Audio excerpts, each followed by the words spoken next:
अभी जो बड़ी बात देखने में आई कि जो पंजाब के लोग हैं उनका पता निकाल करके, उनके नंबर निकाल करके उनके मैसेज भेजे जा रहे हैं उनको, कि किस तरह से मौजूदा सत्ता ने, मौजूदा प्रधानमंत्री ने सिख कौम के लिए काम किया है, उनके लिए कितना हमदर्द हैं। तो हम उन्हीं लोगों के बीच बैठे हुए हैं और उनसे जानते हैं कि क्यों वाकई में इतनी कितनी सच्चाई है, या इसका वो किस तरह से उसे लेते हैं। हाँ जी जी, ऐसा नहीं भी उनने हमारे लिए नहीं करा जी। और दूसरी बात, हम पीछे थोड़ा चले जाएं, जितने इलेक्शन हुए हैं हमारे जो क्षेत्र है पीलीभीत है, वहाँ से बीजेपी के विधायक है और हम लोगों ने भी बीजेपी को वोट डाली है। कोई ऐसा नहीं भी हमने बीजेपी को वोट नहीं डाली, आज हम उनसे उल्टा बोल रहे हैं तो हम शुरू से उनसे उल्टा है। ठीक है, हमारे लिए उनने बहुत कुछ करा है जी। वहाँ करतारपुर सेंट्रल सरकार का हाथ है, सेंट्रल सरकार के बगैर तो हो ही नहीं सकता। चलो ठीक है, वहाँ स्टेट सरकार कहती है हमने करा, हर आदमी अपना स्नेह चाहता है, हमें मिलना चाहिए, पर सेंट्रल सरकार ने करा है जी। पर इसका मतलब ये थोड़ा है भी इस टाइम जो बात हो रही है, ये भैया ने आपने बताया भी नाथन रिपोर्ट के हिसाब से, और हमारा पीलीभीत में आज हमारे साथ अभी भी चले जाओ, किसानों का अगर दान पड़ा है जी, जो समर्थन मूल्य है वो 1868 रुपये है, पर 1000 को 1100 को जो खरीदा जा रहा है, ये एक बहुत बुरी बात हो रही है।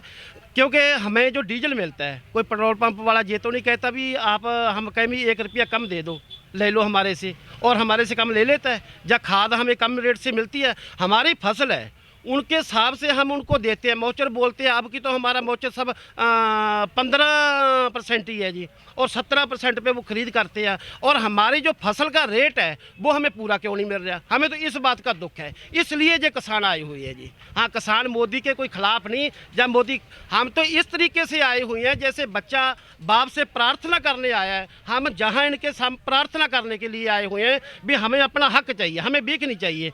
आज मोदी सरकार ने 18,000 करोड़ रुपया किसानों के खाते में डाला है, बहुत खुशी की बात है, पर ये बात गलत है भी है जी। जब हमें अपनी फसल का पूरा रेट मिल जाएगा ना, तो हमें इस काम को एक किसान को 2,000 रुपया आता है ओनली। मैं एक बार आपको रोकता हूँ, जो प्रोपेगेंडा फैलाने वाले लोग हैं उनको बाबा जी की बातों को ध्यान से सुनना चाहिए। कितनी अच्छी बात बता रहे हैं कि हम एक बच्चे की तरह, जैसे अपने बच्चा बाप से मांग करता है, हम उस तरह से मांग कर रहे हैं। हम कोई उनके विरोधी नहीं हैं। तो जो प्रोपेगेंडिस्ट हैं उनको इस बात सीखनी चाहिए कि कैसे लोग, कैसे किसान हैं यहाँ। और दूसरी बात भी, ये रहायश की बात आपने करी थी, मैं वो भी आपकी बात पे आता हूँ। जहाँ रोड पे बैठी हैं हम, ऊपर से छप्पर ताना हुआ है, बिल्कुल तरपाल और खुले में बैठे हैं, और हमें जितने मर्जी कंबल ले भैया हम दुखी हैं। बाहर में हम 3 बजे उठने वाले लोग हैं, और बाहर हम जहाँ बिल्कुल मैदान में हम नहाते हैं, और कितनी ठंडी सर्दी हवा चलती है जी।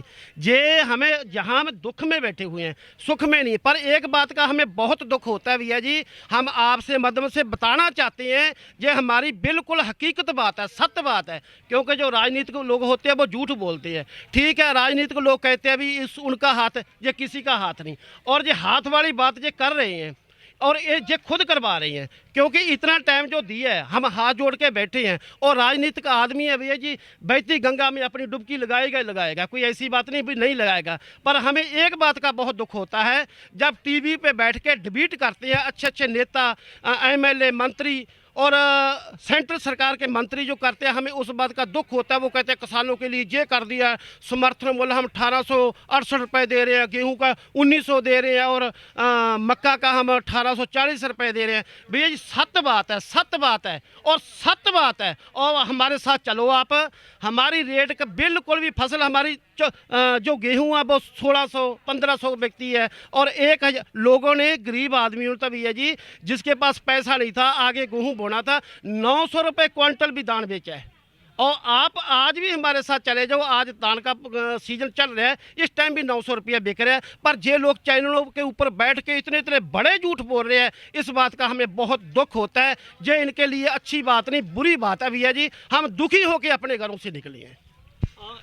एक बात हम यहाँ से आपसे जानना चाहते हैं कि इस वक्त करतारपुर साहब की बात करना, और या रकाबगंज में प्रधानमंत्री गए थे, तो किसान आंदोलन में इस तरह की बातों को करना आप कैसे समझते हैं? नहीं, बिल्कुल, ये मैं कहता हूँ कि ये बात इस वक्त ये करने का ज़रूरत नहीं है कि करतारपुर कॉरिडोर हमने खोल दिया।